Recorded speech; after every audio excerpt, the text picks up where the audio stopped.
Okay, so this is the tutorial on how to extract an object, or in this case a person, from a green screen. So we're going to start inside of our bridge.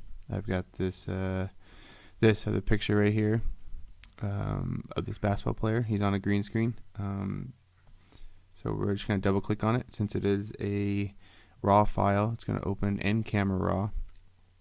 And in this beginning part, you don't necessarily have to do it for your photo that you have taken, but since with this certain style that I did with the lighting, I'm going to go ahead and jump into this type of editing. But you can skip this if the lighting doesn't match. So we're just going to bring up the blacks and the shadows, the whites and the highlights are just going to come down to make it like somewhat overall flat looking. I'm just going to open the image. I kind of went over this already in the how to edit portraits. I always open up my certain raw files in this type of lighting in the same way. So since this layer is locked, I'm just going to double click on it and hit OK to unlock it. Then I'm just going to duplicate it. You can do that. Go to edit. There's no duplicate there. The shortcut is just Command J. So maybe it's under layer. Yeah, it's right there. Here's the duplicate layer. So layer, then there's duplicate. So on that top layer, I'm just going to make it black and white. So you just hold down Shift and Command and hit U, and it'll just change it into black and white. Then on the blending styles right here, I'm going to put that down to soft light. So by doing that, it adds all the contrast that I'm looking for and helps make this lighting package that I shot this original photo with stand out. So now we're going to flatten everything and merge all the photos together on top. So you hold down Shift, Command, Alt, and you hit E. And by doing that, it puts all of those layers all in one layer on top of them. So if you show and hide these, it doesn't do anything because that top layer is the one that's at the top. So you're just going to click on those and erase those, because all we need now is this. Okay, so now here's where the extracting on the green screen starts. So if the photo you have, if you don't need to do those other steps, then here's where you would start.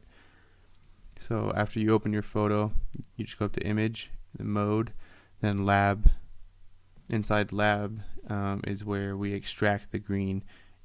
We do this in Lab because inside Channels, you have all three layers. So LAB, here's lightness, here's the A, and here's the B. That's what makes Lab. So as you're trying to extract certain objects or images through the Channels palette, you want to look for the ones that have the most contrast already. So when you click on an individual layer, like if you were to click on B, it hides those other layers and only shows the one that you had selected. Same with the next one and the next one. Okay, so as we go through these, you're going to look for the one that has the most contrast between our background and the foreground. Okay, so this one's close, but you can see that on the skin tone here, it's a little off. So it's usually almost always A on a green screen. So it's just kind of, I usually just don't even look at those other ones anymore. I just go straight to A. Okay, so since this is the original layer, you don't want to edit on the original layer. This is the most important thing to remember. You don't edit on this original, because if you edit on the original, then you can't go back to this look. So all we're trying to do is make a mask. Okay, so we're just going to click on this, and you're going to hold down Control, and you're going to click. And then you just got to hit the duplicate channel, and you just hit OK. So this way it makes a copy. Then you're going to show the copy by hitting the little I box, and then hide the original. Okay, so this way it's only on the copy. Okay, then you're going to go to Image, Mode, and Levels, and then here's the shortcut if you want to start to if you have to write those down, or it's just a lot quicker if you know the shortcuts. But that's where levels are. It brings up this palette, and as you see here, here's the blacks, here's the grays, and here are the whites. And almost in every photo, there'll be like this little valley right here in between on your input levels. And I mean, after like a while of doing this, you'll know that if you just slide your black at the edge of that one, it makes everything else darker. Move your white inside that one, it makes all the other stuff whiter. And this way, you know, like all you're trying to do is make a very clear silhouette of background, foreground. So then you just hit OK once you think you have it. But you can see how we still have writing inside here that, you know, we don't necessarily want. And then there's some other stuff down here that you don't necessarily want either. So what we're going to do is, while the copy is still selected, you're going to hit B for your brush.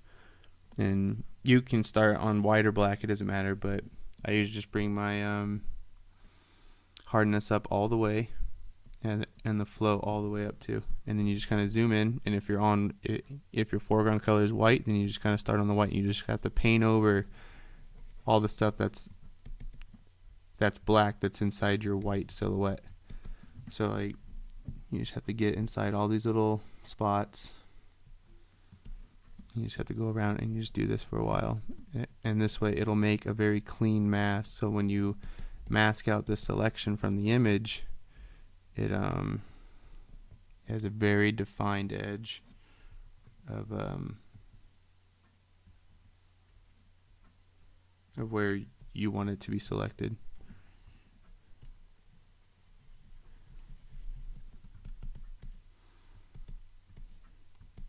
So let's say like on that first selection, if you didn't do it, you know, like if your white slider wasn't all the way over enough and you have to do, you know, there's a bunch of like little speckles in between all of this, you can hit the levels up again and just slide your white over, and it'll slowly start to bring some stuff back.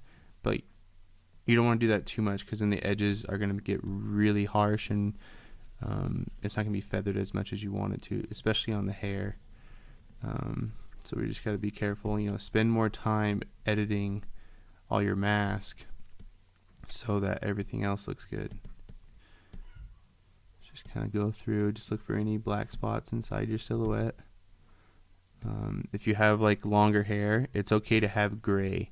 So like, as you see like on this edge, how it's a little bit gray right there, like that's good, because that means that it's going to be feathered. So if this was a woman with longer hair, you don't want it just to be black and white on their hair. Like, you want some gray values in there. So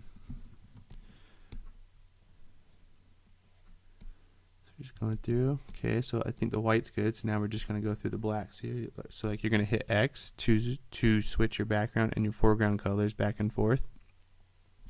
So since I want to paint black, I'm going to have my black as my foreground. I'm just going to make my brush a little bit bigger, since it just has bigger areas. Just going to paint through, make sure that there's no white sticking out inside the black. There we go. Okay, I think that's pretty good. Okay, so then I usually just hit V. You know, I always just get in this habit of hitting V, which is your arrow tool, after I'm done with whatever tool that I was using. So that way it's kind of like my home button. So then you're gonna come over here on your channels, layers, and you're going to hold down Command on a Mac, and you're going to hover over the layer. I usually do it over the thumbnail. It's just safer. And then you can see when you hover over it, it has a little finger, but when you hover over it with the Command button pushed down, you have the little marquee box that shows up. So when you click on that layer, it then puts all the little marching ants around your selection. So that means it has selected that selection. Okay, so with that selection still going on, you're going to turn on that top layer, and by turning on the top layer, it turns on all those other layers. But you can see how the green is now red, and that's just because of the copy. So we're going to hide the copy, but it's still selected. It still has that selection of the mask we made on that channel. Okay, so then you're going to click on the lab so that these ones are highlighted and not that one, but you still have this selection going on. Then you're going to switch to the layers, and you're going to come down here on your Add Mask button. In the bottom right corner, there's a little rectangle that has a circle in it. You're going to click that, and it's going to mask out that entire green of what we had selected before inside the channels. So this has now become this. Okay, so but there's, I mean, we're still not done, because there's still, if you zoom in really close, you can see the edging. You know, there's still green edging around the sides or in the hair, especially if they're blonde. So like you got to clean that up a little bit. So now we're going to add a new layer. So like you can come down here on the bottom right, you can hit add new layer, or you can come up here to layer, new layer, and here's the shortcut for it. Okay, and I just hit OK. Then you want to send this layer to the back. So like you can either click and drag, and you see how it adds a little black line, okay, or you can do the shortcut, which is Command Shift and left bracket. It moves that one. Or you can come up here up to layer, and I'm sure that it's somewhere in here too. Or here, arrange, send back, or send backward. So send to back will jump all the way down to the bottom of your layers, or you can just do send backward. But since we only have 2 layers, those will both work the same way. Okay, so with this new layer as the bottom layer, you want to fill that with either black or white. I usually like to work with white. It's just easier for me to see the edging. So what I'm going to do is hold down Command and hit backspace. And when you do that, it's going to fill that layer with whatever is in your background color. And you can check your background color and your foreground color on the left side inside your little tool, inside your tool palette over here. Since that's my background color, it's white, I filled it with white. Okay, so now we're going to zoom in, and you can kind of see how this edging is really rough. Okay, so that's what happens when you do like on that mask really harsh, but I can still, it's still pretty easy to having to clean up. So with your mask selected on that top layer, you're going to hold down Command and select it again. See how all those little marching ants are all over? Okay, so then you're going to go up to Select and hit Refine Edge, and it'll bring up this whole other palette. So there's a few different ways you can do this, and each photo is going to have its own way of what you should be doing to it. If it's a blonde, if there's blonde hair or white hair or anything else, then you just want to hover over the picture like this and make your brush like a little bit smaller, and you can actually like just paint on the edges like I'm doing here. It doesn't look like you're doing anything until you let go. And then when you let go, see how it fixed that edge now? It went from this over to this. Okay, that works really well like on a blonde or anybody else, but there's a quicker way to do it if you don't have to worry about the blonde. But you can just bring down the shift edge. Okay, so you're just going to bring down the shift edge, and then you're going to bring up your feather just a little bit. Try to stay like around 1 or just under 1. If you feather it too much, then it gets really soft on the edges there. But even doing this, I might still have to go through with the brush. So I'm just going to paint through with this, and just kind of highlight those edges a little bit. Then it's going to render, and then it's going to fix it. So then you just have to go around, like if your photo doesn't need this, then, or if it only has certain spots that are rough, then you just have to do those certain spots. And it doesn't look like I have to do too much, but there's still some spots where the light kind of caught wrong or something just weird happened on it. So we're just going to fix that real quick. There's some around his cheek here.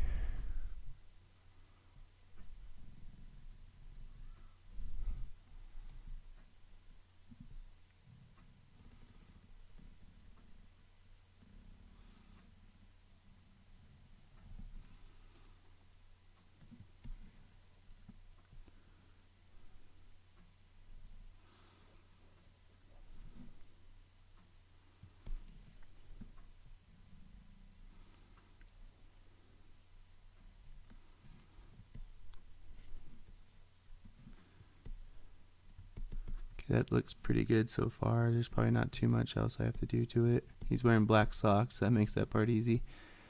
Okay, so then we're just going to hit OK. And then when you do that, it doesn't automatically apply that selection anymore. So as you hit OK, it fixed on the selection, but it didn't apply it. So if you zoom in on a section, you can see how here was your old selection, and it's still there, and then your new one is probably like a few extra pixels inside your selection. Okay, so what we're going to do is hold down Command Shift and hit I. That's going to invert your selection. If you don't hold Shift, it's going to invert your entire picture. Okay, so with that inverse selection, then you're going to come back over to your mask and have black in your background. So hit X if you need to, but just have black in your background. You're going to hold down Command and hit backspace. Okay, then that's going to fill the rest of that selection there. So here's before. Okay, so when I do it again, I just hold down Command and hit backspace, and it's going to erase, or I guess mask, all that selection you had before. You know, so then it's going to fix that edging. So now when you zoom out, it should look pretty good. I mean, small little, you know, like over here, like on his cheek is a little too soft. I mean, if you want to go in and fix that, like you can. It really just depends on what the application is for. Like what are you going to use this picture for? How close is it going to be zoomed in? How are you going to print it? You know, all those questions will also determine how much time that you actually spend on the photo. But yeah, and then so let's say like if you need to fix some of this hair, if that looks a little rough, you can just kind of like brush it out a little bit. You know, just switch it to black. You know, just bring your hardness to the appropriate section in your flow, and you can kind of like soften it up, or you know, just actually erase certain parts of his hair that you didn't like too much, or that are just sticking out, a little awkward. So we're just gonna hide some of this. Okay. You can see right here there's still like this other little green tint, which usually comes pretty normally, you know, in as you shoot on the green screen. And there's probably a little bit of inner glow in here with the green. So, and if you're working on someone with longer hair, or who has blonde hair, or like, I mean, even darker hair, like sort of does this sometimes. But if you want to fix that, you got to first switch out of the lab color. So like you hit Image, Mode, and then you go back to RGB, and then hit Don't Merge. And then if there's another one that pops up that asks you about flatten, say no. And so this way I'm working back in a RGB tone color. Okay, so then we're going to come over here on this half circle with that's half black and half white, and you're going to add a hue saturation adjustment layer. Okay, and again, in some of the other videos, I always hold down Alt and only make that adjustment layer affect this layer, even though that this layer is white and it won't ever be affected by it. It's just a good habit for you to get in, having to get used to. Okay, so then I usually go to the greens and just bring down saturation. Most of the time it doesn't do anything, but it's just part of my workflow. It takes a second to do, and it's, you know, it might help, it may or may not help. So so then I switch to the yellows. It just depends on what type of tone, but I can tell that this one's probably more yellow. And I just start moving the hue saturation over. See how it starts to get a little bit more red? So you just want to move it to where it's like not really red yet, but it's not green, you know. So here's the green, and here's kind of the more red. And you can bring down the saturation just a little bit.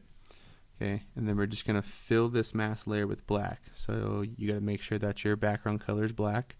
You're going to hold down Command and hit backspace. Okay, so now that this hue saturation adjustment layer isn't affecting any part of the image because it's all blacked out. Okay, so now we're going to paint white where we want that hue saturation adjustment layer to be affected. Okay, so I'm going to hit brush, or I'm going to hit B for brush, or you can come over here and just hit that tool. Have white as my foreground color. I'm going to like fix my brush settings. I kind of want like a low hardness and like low flow. Then I'm just going to start painting where I see that green, and just kind of like paint in this new other color that's red. It's like a shade of red, but since his hair is brown, it blends in a lot easier. And come down here.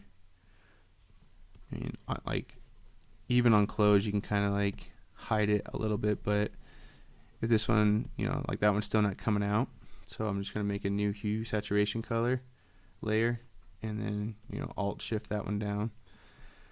Probably just leave it on master and just bring down that everything so that everything's black and white on the saturation. Then I'm going to fill that again with black.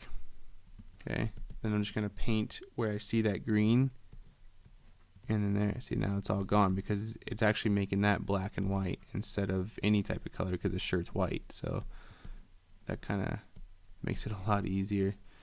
Like it, he had a little stain right there on his white shirt, so I'm just gonna take that out.